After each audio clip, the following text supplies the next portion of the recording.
Stan Gibilisco here. I just read another interesting article having to do with new computers, notebook computers, that may be using a Qualcomm processor. I'm not sure. I forget what the name of the processor is, but it's something that runs really fast on low-end computers, so that notebook computers in particular may respond as fast as smartphones for most applications that most people need and commonly use. The high-end applications, the power users, will still require quad-core Intel processors, at least quad-core. My what I call the Crashmaster 8.1 downstairs in the Nerd Cave uses a 6-core processor. I just walked into Best Buy a couple, 3 years ago and said, I want the most powerful beast you've got. One time I walked in there and said, I want the lowest end thing you've got. Another time I went in there and said, I want the most powerful beast you've got. That was so I could run a high-end program called Camtasia Studio as a screen capture while running other fairly sophisticated programs as well.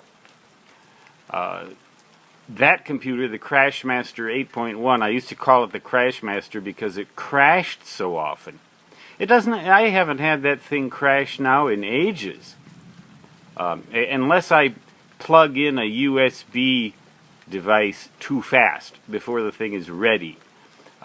If I don't wait for the thing to come into its senses before I swap USB devices, like from a thumb drive to an external hard drive, the thing will get confused and it'll restart. It'll make me restart. But it hasn't crashed since I've taken it off the internet. So the most powerful computer I have, it never sees the dark. What do they call that now? What do I want to call it? Not Middle Earth. That would be stealing from Tolkien. Middle Hell. How about that? Never sees the light. Never sees the darkness of Middle Hell. But anyway, and so it never crashes. That's interesting. But these low-end processors, these Qualcomm processors, will always be connected to the internet constantly, even when you have them off. They'll boot up right away, partly because they're really sort of in sleep mode, not all the way off. They're always connected. I think that's a mistake, to always be connected to the internet, because to me, if I was a hacker, I would consider that a golden opportunity for two things. Number one, to exploit that fact to get personal information from people. Because to just install a keystroke logger or something like that, and just constantly be snooping. And the other would be to create these shadow internets, because if you've got a whole bunch of computers that are always connected, you can rely on them to serve as, if you want to create a shadow internet of some kind or another that conducts some dark business that escapes the notice of all of the users of these devices. It just seems like a bad idea to me. And I know technology and progress and things like that are really, they're neat, they're cool, and they can be a lot of fun if you don't take them too seriously. And that's why I'm considering more and more any computer that's connected to the internet as a toy. I'm treating it as a toy and not putting any serious personal information on it unless I absolutely have no choice. signing certain kinds of online contracts, managing my Google account, for example. That isn't even in my computer. That's on Google's servers. Things like that. There's really nothing that I can do other than just simply divorce myself from the internet.